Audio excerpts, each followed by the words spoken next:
Welcome students. NCERT 10th maths exercise 3.5 में आज हम डिस्कस करने वाले हैं क्वेश्चन नंबर 4। क्वेश्चन नंबर 4 में वर्ड्स प्रॉब्लम है। तो सबसे पहले हमें इन वर्ड्स प्रॉब्लम को इक्वेशन के फॉर्म में कन्वर्ट करना है। इक्वेशन फॉर्म में कन्वर्ट होने के बाद हमें इसे किसी भी एल्जेब्रिक मेथड से सॉल्व करना है और हमारे पास 3 एल्जेब्रिक मेथड है: सब्स्टिट्यूशन मेथड, एलिमिनेशन मेथड और क्रॉस मल्टीप्लिकेशन मेथड। तो सबसे पहले पार्ट 1 सॉल्व करते हैं। क्वेश्चन नंबर 4 पार्ट 1 में है, एक हॉस्टल है। उस हॉस्टल में 2 टाइप्स ऑफ चार्ज हैं। एक तो है फिक्स चार्ज और सेकंड डिपेंड करता है कि वहाँ पर कितने दिन कोई स्टूडेंट फूड्स लेता है। तो एक स्टूडेंट ए है, वो 20 डेज वहाँ पर फूड लेता है और पेमेंट करता है ₹1000 का। स्टूडेंट बी वहाँ पर 26 डेज फूड लेता है और पेमेंट करता है ₹1180 का। अब हमें यहाँ पर फिक्स चार्ज और per day food charge find करना है। तो सबसे पहले दोनों चार्ज को 1 बाय 1 एक्स अज्यूम करते हैं। तो हमने फिक्स चार्ज को सपोज अज्यूम किया x. Let the fixed charge of the hostel is equal to rupees x and the cost of food per day is equal to rupees y. According to the question, first condition, तो first condition student ए के ऊपर apply करते हैं। Student ए वहां पर 20 days food लेता है, तो एक्स रुपीज तो फिक्स चार्ज हो गया, पर डे चार्ज है रुपीज वाई, तो 20 डेज का चार्ज हो गया 20 वाई और टोटल चार्ज हो गया उसका ₹1000। Equation number 1। Second condition apply करते हैं स्टूडेंट बी के लिए। फिक्स चार्ज है, ये उसे देना ही है। उसके बाद पर डे फूड चार्ज है रुपीज वाई, तो 26 डेज का चार्ज होगा 26 वाई और उसका टोटल चार्ज होगा fix charge plus food charge is equal to ₹1180। Equation number 2। अब इक्वेशन 1 और 2 को हमें सॉल्व करना है। तो किसी भी मेथड से हम इसको सॉल्व कर सकते हैं। तो हम इसे एलिमिनेशन मेथड की हेल्प से सॉल्व करते हैं। Subtracting equation 1 from equation 2। Equation 1 को 2 में से सब्ट्रैक्ट करते हैं। तो सबसे पहले 2 को लिखना होगा, x plus 26y is equal to 1180। इसमें से सब्ट्रैक्ट करना है इक्वेशन नंबर 1 को। और जब हम सब्ट्रैक्शन परफॉर्म करते हैं तो जो इक्वेशन सब्ट्रैक्ट होती है उसके साइन चेंज होते हैं। ये x पॉजिटिव है तो ये नेगेटिव बनेगा, ये 20y पॉजिटिव है ये नेगेटिव बनेगा, 1000 पॉजिटिव है ये नेगेटिव बनेगा। ये दोनों x कैंसिल हो गए। यहाँ पर हमें मिला 6y is equal to 180, y is equal to 180 upon 6 is equal to 30। x eliminate होने से हमारे पास y की वैल्यू आ गई। अब इस y की वैल्यू को हम इक्वेशन 1 या 2 किसी में पुट कर सकते हैं। Put y is equal to 30 in equation 1। Equation 1 में y के प्लेस पर 30 पुट करेंगे। तो ये जो y है, इस y के प्लेस पर हमने पुट किया 30 is equal to 1000, x plus 600 is equal to 1000, x is equal to 1000 minus 600 is equal to 400। तो हमारे पास x और y की वैल्यू आ गई। तो हम फाइनल आंसर लिखते हैं, hence the fixed charge of hostel is ₹400। यहाँ पर हमने फिक्स चार्ज को x से अज्यूम किया था तो x का वैल्यू 400 आया। And the cost of food per day is ₹30।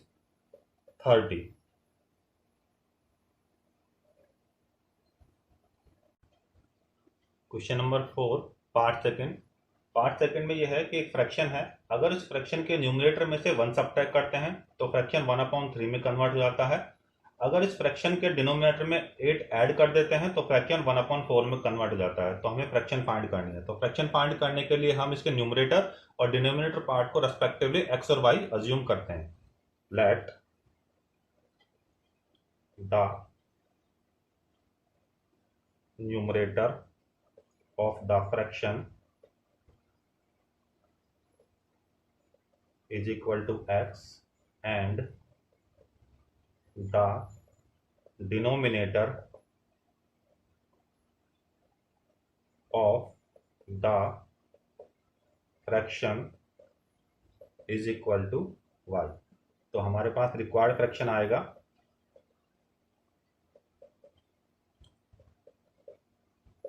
x upon y, numerator upon denominator, according to the question. First condition apply करते हैं यहाँ पर। फर्स्ट कंडीशन ये है कि अगर इसके न्यूमरेटर में से 1 सबट्रैक्ट कर दें, तो ये हमारा फ्रैक्शन है x अपॉन वाई। इसके न्यूमरेटर में से हमने 1 सबट्रैक्ट किया तो इस फ्रैक्शन की वैल्यू हो जाती है 1/3। क्रॉस मल्टीप्लाई करते हैं इक्वेशन फॉर्म में लाने के लिए, तो 3 का इंटू होगा x माइनस 1 से 3x माइनस 3, और y का इंटू होगा 1 से 3x। इस y को हमने शिफ्ट किया LHS में तो ये माइनस का बनेगा, और इस 3 को हमने RHS में शिफ्ट किया तो ये प्लस बनेगा। Equation number 1। अब सेकंड कंडीशन यहाँ पर अप्लाई करते हैं। सेकंड कंडीशन ये है कि ये जो हमारा रिक्वायर्ड फ्रैक्शन है, इस फ्रैक्शन के डिनोमिनेटर में अगर हम 8 ऐड कर देते हैं तो इस फ्रैक्शन की वैल्यू हो जाती है 1/4। क्रॉस मल्टीप्लाई करते हैं तो 4 का इंटू होगा x से 4x, y प्लस 8 का इंटू होगा 1 से, तो y प्लस 8 4x, इस y को हमने LHS में शिफ्ट किया तो माइनस का बना, is equal to 8। Equation number 2। अब इक्वेशन 1 और 2 को हम सॉल्व करते हैं एलिमिनेशन मेथड से। तो सबट्रैक्ट करते हैं, subtracting equation 1 from equation 2। तो पहले इक्वेशन नंबर 2 को लिखना होगा, इसमें से 1 को सबट्रैक्ट करते हैं, 3x minus Y is equal to 3। सब जो इक्वेशन सबट्रैक्ट होती है उसके साइन चेंज होते हैं, माइनस प्लस माइनस, ये y से y कैंसिल हुआ यानी y एलिमिनेट हो गया, x इज इक्वल टू 5। अब इस x की वैल्यू को इक्वेशन 1 या 2 किसी में भी पुट कर सकते हैं तो हमारे पास y की वैल्यू हो जाएगी। Put x is equal to 5 in equation 1। Equation 1 में y x के प्लेस पर 5 पुट करेंगे। इक्वेशन 1 ये रहा 3, ये जो x है इस x के प्लेस पर हमने पुट किया 5। Rest equation as it is copy करेंगे, minus Y is equal to 3, 15 minus Y is equal to 3, minus Y is equal to 3 minus 15, minus Y is equal to minus 12। ये minus से minus cancel तो y का value आया 12। Hence the required fraction is, required fraction x upon y था, x का value आया 5 और y का वैल्यू आया 12, तो हमारा रिक्वायर्ड फ्रैक्शन हो गया 5/12। Next part third. एक स्टूडेंट यस है, उसने एक टेस्ट दिया, अगर उस टेस्ट में हर सही आंसर के लिए 3 मार्क्स मिले और हर गलत आंसर के लिए 1 मार्क डिडक्ट हो तो उसके 40 मार्क्स आते हैं। लेकिन अगर उसे हर राइट क्वेश्चन के लिए 4 मार्क्स मिले और हर रॉन्ग क्वेश्चन के लिए 2 मार्क्स डिडक्ट हो तो उसे 50 मार्क्स मिलते हैं। तो हमें यह बताना है कि उस टेस्ट में टोटल नंबर ऑफ क्वेश्चंस कितने थे। तो स्टार्ट करते हैं इस क्वेश्चन को। Let the number of questions answered rightly by Yash is equal to x and the number of questions answered wrong by Yash is equal to y। तो हमने assume किया कि यश ने x क्वेश्चन राइटली अटेम्प्ट किए और y question wrong attempt किए हैं। Condition apply करते हैं according to the question. First condition यह है कि उसे हर राइट आंसर के लिए 3 मार्क्स मिलते हैं, तो उसने टोटल राइट क्वेश्चन अटेम्प्ट किए x, तो राइट क्वेश्चंस के उसे टोटल मार्क्स मिलेंगे 3x, लेकिन हर रॉन्ग आंसर के लिए उसका 1 मार्क डिडक्ट होगा। तो उसने total number of wrong question किए y, तो ये हो गया रॉन्ग क्वेश्चन का वेटेज। तो राइट क्वेश्चन के वेटेज में से रॉन्ग क्वेश्चन का वेटेज हम माइनस करेंगे, तो ऐसा करने पर उसके टोटल मार्क्स आते हैं 40। 3x minus y minus 40 is equal to 0, equation number 1। Second condition apply करते हैं। सेकंड कंडीशन ये है कि अब की बार उसे अगर राइट क्वेश्चन के लिए 4 मार्क्स मिलते हैं, तो राइट क्वेश्चंस का वेटेज हो गया 4x, और रॉन्ग क्वेश्चन के लिए उसके 2 मार्क्स डिडक्ट होते हैं, तो टोटल उसके रॉन्ग क्वेश्चन है y, तो रॉन्ग क्वेश्चन के वेटेज हो गया 2y। तो राइट क्वेश्चन के वेटेज में से रॉन्ग क्वेश्चन का वेटेज हम माइनस करते हैं, तो अब की बार उसके मार्क्स आते हैं 50। 4x minus 2y minus 50 is equal to 0। अब की बार हम इस क्वेश्चन को अटेम्प्ट करते हैं क्रॉस मल्टीप्लिकेशन मेथड से। तो इक्वेशन 1 और 2 को सॉल्व करना है। यहाँ पर हमें x और y की वैल्यू फाइंड करनी है।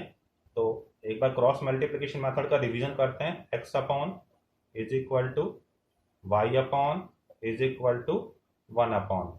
तो सबसे पहले हम इन सारे क्वेश्चंस में इक्वेशन में b c a की वैल्यू फाइंड करेंगे। इक्वेशन 1 में b मीन्स होता है कोफिशिएंट ऑफ y, तो इक्वेशन 1 में y का कोफिशिएंट है -1। c होता है कांस्टेंट टर्म, तो इक्वेशन 1 में कांस्टेंट टर्म में -40। इक्वेशन 1 में a means coefficient of x, ये हो गया 3, और फिर वापस y की वैल्यू रिपीट होगी यानी -1। ये हमने इक्वेशन 1 के लिए लिखा। अब इक्वेशन 2 के लिए bca की वैल्यू लिखते हैं। इक्वेशन 1 में b means coefficient of y -2, c constant term in equation 2 -50, a coefficient of x in equation 2 4, और वापस b की वैल्यू रिपीट होगी -2। तो अब हमें x के डिनोमिनेटर में वैल्यू लिखनी है, तो -1 का इंटू होगा -50 से, तो हमें मिलेगा +50। यहाँ पर माइनस आता ही है। उसके बाद हम -2 का इंटू करेंगे -40 से, तो हमें मिलेगा 80। अब y के डिनोमिनेटर में वैल्यू लिखने के लिए हम -40 का इंटू करेंगे 4 से, तो हमें मिलेगा -160। यहाँ पर माइनस बनाएंगे। उसके बाद -50 का इंटू करेंगे 3 से, तो हमें मिलेगा -150। 1 के डिनोमिनेटर में वैल्यू लिखने के लिए 3 का इंटू करेंगे -2 से, तो हमें मिलेगा -6। यहाँ पर माइनस बनाएंगे। 4 का इंटू करेंगे -1 से, तो हमें यहाँ पर मिलेगा -4।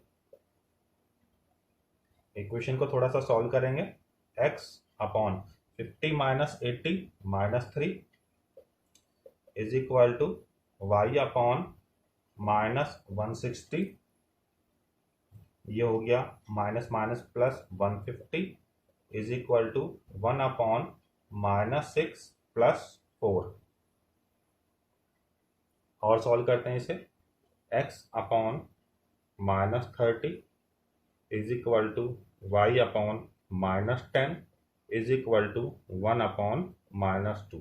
सपोज ये फर्स्ट पार्ट है, ये सेकंड पार्ट है, और ये हो गया थर्ड पार्ट। तो सबसे पहले फर्स्ट और थर्ड पार्ट को लेंगे। तो first x upon -30 1 upon -2, and अब सेकंड और थर्ड को लेते हैं। y upon -10 is equal to 1 upon -2।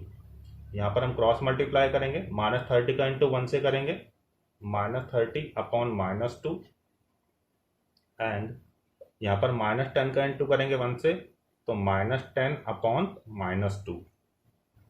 x upon, यहाँ पे माइनस से माइनस कैंसिल 50, एंड यहाँ पर माइनस से माइनस कैंसिल 10 अपॉन 2 हो गया 5।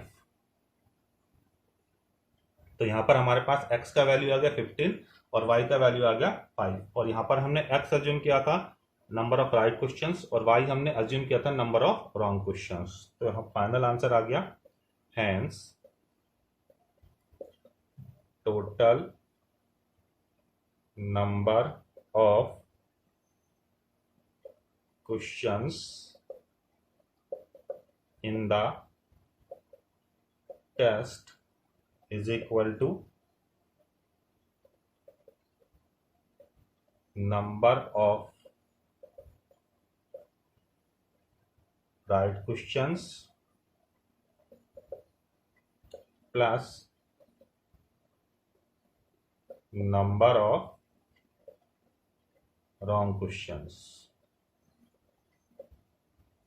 Is equal to 15 plus 5 is equal to 20। यानी उस क्वेश्चन पेपर में टोटल 20 क्वेश्चन थे, जिसमें यश ने 15 क्वेश्चन राइट अटेम्प्ट किए और 5 क्वेश्चन रॉन्ग अटेम्प्ट किए थे। Next question number 4, part 4। ये कहता है कि एक हाईवे पर टू प्लेस ए और बी दोनों के बीच का डिस्टेंस है 100 kilometre.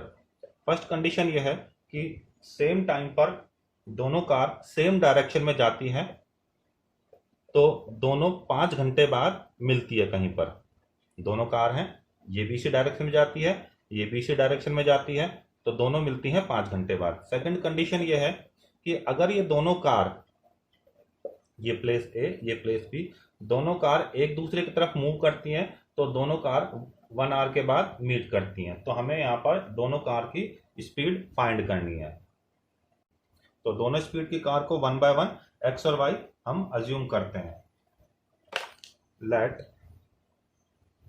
The speed of car from place A is x kilometer per hour and the speed of car from place B is equal to y kilometer per hour according to the question।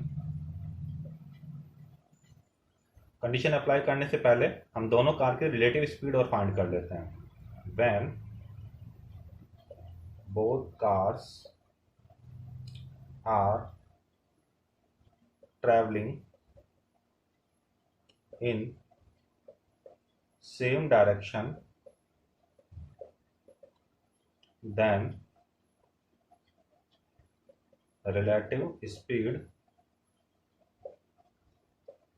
Is equal to, जब दोनों car same direction में move करेंगी तो relative speed होगी x minus y kilometre per hour. And when both cars are travelling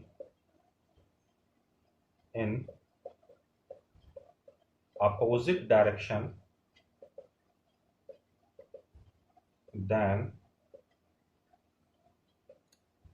relative speed is equal to x plus y kilometre per hour. अब यहाँ पर हम कंडीशन अप्लाई करते हैं according to the question. First condition ये है कि दोनों कार सेम टाइम पर सेम डायरेक्शन में मूव करते हैं, तो 5 घंटे बाद मिलती हैं। तो हमारे पास टाइम का फॉर्मूला होता है time is equal to distance upon speed. तो टाइम लगता है 5 आवर, डिस्टेंस है 100 किलोमीटर, और दोनों सेम डायरेक्शन में मूव करती हैं, तो सेम डायरेक्शन में मूव करेंगी, तो हम रिलेटिव स्पीड लेंगे x माइनस वाई। इसको सॉल्व करते हैं। x minus Y is equal to 100 upon 5, x minus Y is equal to 20, equation number 1। Second condition apply करते हैं।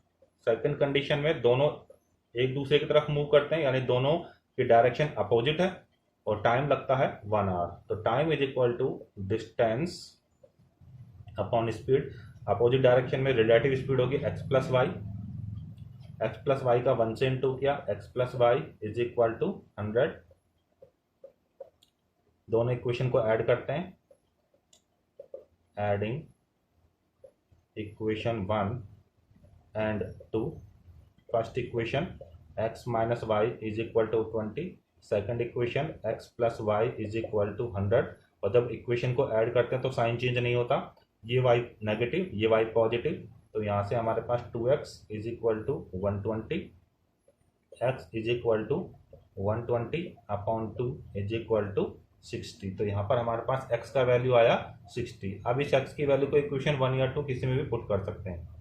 Put x is equal to 60 in equation 2। Equation 2 में जो x है, इस x के प्लेस पर हमने पुट किया 60, और रेस्ट ऑफ इक्वेशन को एज इट इज कॉपी करेंगे। तो यहाँ से हमारे पास y का वैल्यू आएगा 100 minus 60 is equal to 40। Final answer, hence the speeds of the cars starting from places A and B are respectively